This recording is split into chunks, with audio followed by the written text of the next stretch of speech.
any different, Mason, about the offensive effort Saturday after having another day or so to digest it, watch tapes and whatnot?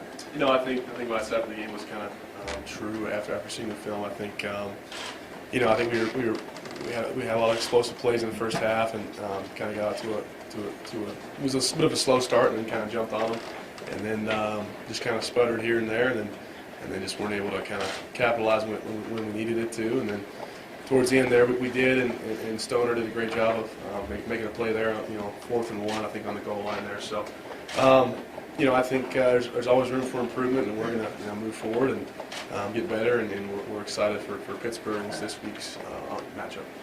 Mason, as you had the chance to look at the tape, and it looked like Justice had a little bit of success in the run game, and I know there were some draws and a lot of now stuff and screens that work, but can you see where there's room to get more out of the conventional run game, maybe? Yeah, there's always room. I think it's a week by week improvement. I think those guys have come a long way from last year, and they continue to improve. And we got a couple of young guards in there with Marcus Keys and Larry Williams, and tremendous physical guys, and they're going to improve every week. And so it's kind of there's a new component there with those guys with experience as a unit, but I think they've done great, and I think they'll continue to improve, and I think we'll be just fine.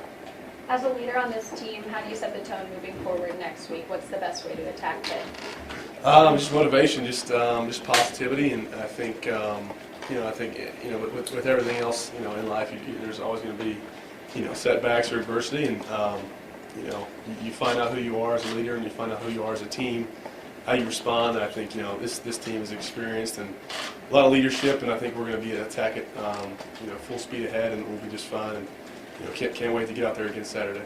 Mason, after a game like that, what do you do on your Saturday night? How do you spend your hours after the game, just sort of digesting it? I watched some other games on TV with some of my buddies, and just kind of hung out and just watched games. I think that's always kind of good when you've got a bunch of time after an 11 o'clock game to kind of just be a fan of watching games that are going on that night, and just kind of see a bunch of different looks at people, future opponents that we'll be playing. It's a good chance to watch them. Was your phone blowing up during that? I mean, I can imagine you probably had quite a few people reach out to you after that. Yeah, a bunch of friends just kind of from back home, just kind of commenting about the the kind of crazy ending, and which was expected. So, but yeah, it was a crazy day. Sure. You watched the Duke Miami game last year? I didn't see it live, but I've seen the replays of it. Obviously, yeah, everybody's seen that. Yeah, for sure. Did you watch the replay of their Hail Mary later that night? Oh, I did. I did. It just came on the TV. Yeah, for sure. It was on. It was a few times I'd seen it. Yes, sir. What were your, just taking away the circumstances that led to it, what are your thoughts on seeing it again later that night? Yeah, I mean, it was a crazy play. Their quarterback did a great job of giving their guy a chance, and just kind of a freak deal, man. It was a great play on their part, and just crazy. But I think we're kind of past that. We turned the page, and we're looking on to Pittsburgh. What do you want to improve for Pitt? You personally, what do you want to improve for Pitt? I just want to continue to lead this offense, and there was there are always a few mistakes you make on my game personally, and so I want to correct those and be more effective in the score zone and then in the red zone, and so just little stuff, but it'll all come together, and just excited to get back out there with my teammates tomorrow at practice. Mason, there's obviously disappointment after the loss. Did you find yourself going through at all like stages of grief, like anger? I mean, did you go through some of that in the hours that you all of that? Yeah, you just kind of second guess yourself and think about the game. We shouldn't have been that close with them. We should have executed better, and we wouldn't have been in that position. But you can second guess all you want. What's done is done, and what's important is how you handle it and how you move forward. You said moving forward a couple of times now. How have you found yourself moving forward? Was there somebody said something, you read something, you looked at something? I mean, how do you sort of do that personally? Really, it's just the realization that we've got a game Saturday, and I'm already moved past it. Was past it after Saturday night, and already preparing for the next opponent, and just trying to dive into this week's game plan and make sure that I'm where I need to be as far as preparation goes for Saturday. Mason, going back a little bit to the run game, one guy that seemed to be pretty effective when he got the chance on Saturday was Justice Hill, and we don't have a chance to talk to him. You're around him a lot. I understand he's not a very vocal guy. Yeah. Like most freshmen, he's seen but not heard. Yeah. But your sense of him, his presence on the field, his presence in practice, give us a Mason Rudolph thumbnail on Justice Hill. You know, he's a great athlete, man. And first time I saw him run, it was kind of one of those, you know, wow moments with, you know, kind of similar to Tyreek Hill when I first saw Tyreek. And he's just a really athletic guy and a really nice guy, calm, you know, confident dude who's quiet, and he's very, he did a great job of absorbing information and kind of putting it to use early on in camp and making strides. And so really excited about his development. Chris made some plays as well, both in the screen game, you got to him a couple times, and in the run game. He seems, you look at him, you know, when you see him around, he seems very determined. Talk a little bit about Chris's personality right now. Yeah, I think he was kind of, you know, I think in the off season he's one of the strongest guys I know, and really hard worker, and was kind of motivated from last year, and you know, not having the year that he expected to have, and he's you know, he's been running hard, man. Just his will, his effort that he exerts on every run play has been tremendous for us, and he's getting those extra yards that, you know, he might not have gotten last year. He's really excelling and, you know, pushing himself to be what he can be. Mason Pitt runs for over 300 yards on Saturday. That ball control style of their offense.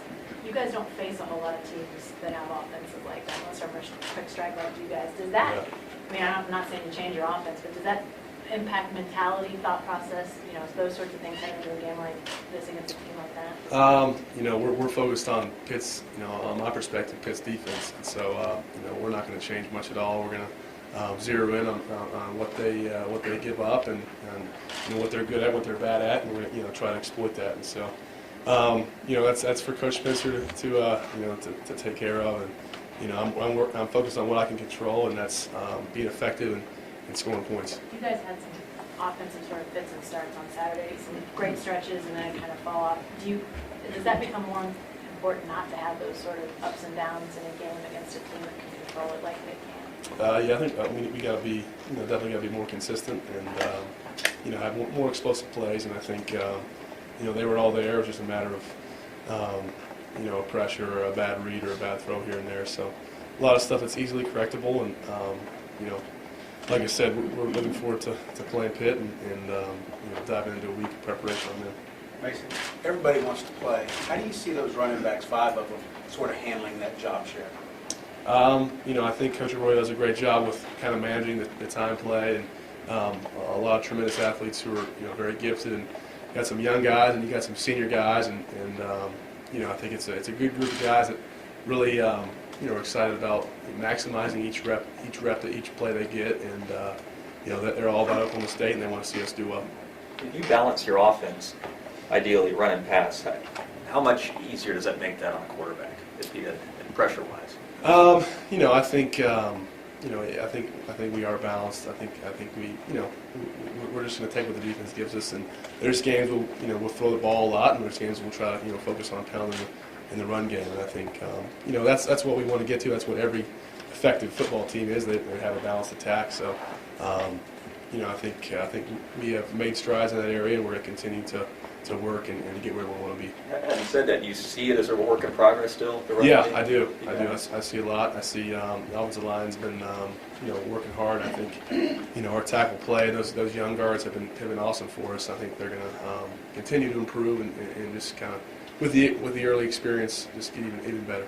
Was the Central Michigan game that a case where you guys thought you had more advantages against their pass defense? Because I know, kind of right out of the gate, I think 9 of the first 10 plays were pass plays.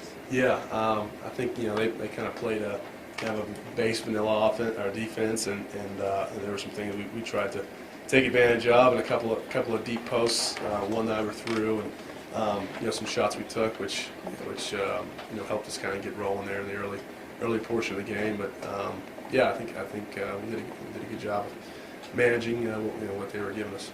Okay, so I saw you checked in some plays, some went well, some maybe not so much.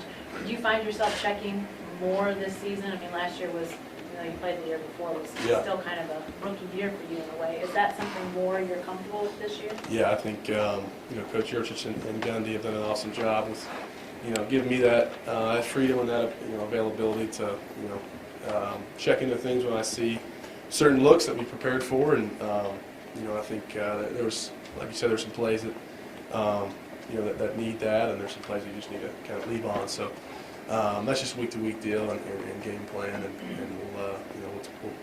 we'll do that again this week for Pittsburgh. Looking forward to it.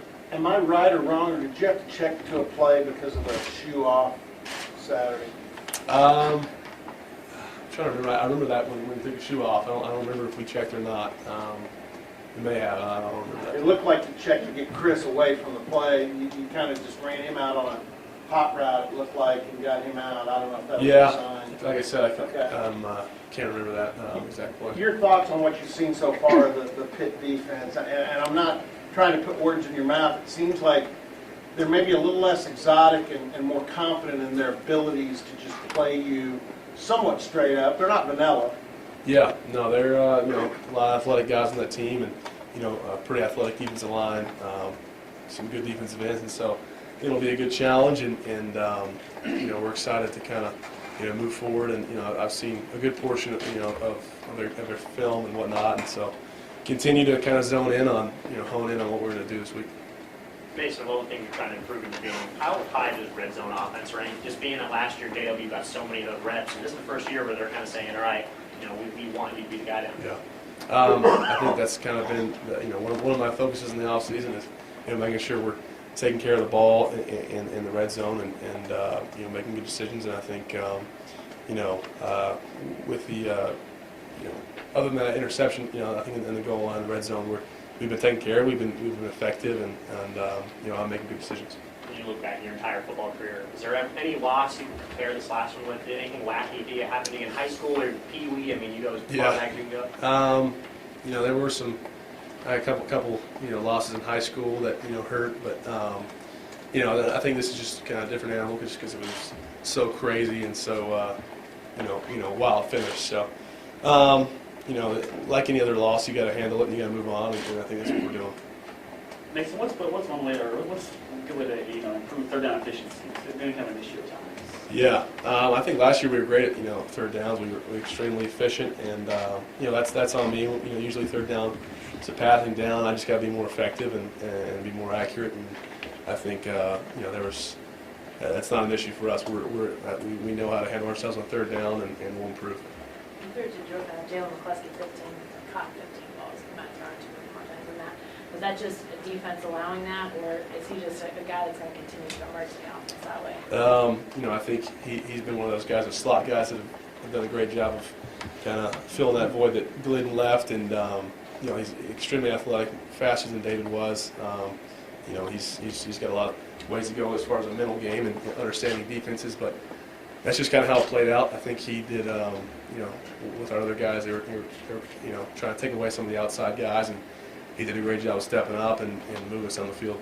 Would be okay with you saying McCluskey's Of course we would, yeah, no doubt. You mentioned the one red zone series that ended in an interception. And watching, I wondered, is that kind of one place where, looking back on it, you guys felt you really missed Marcel Aitman at that point?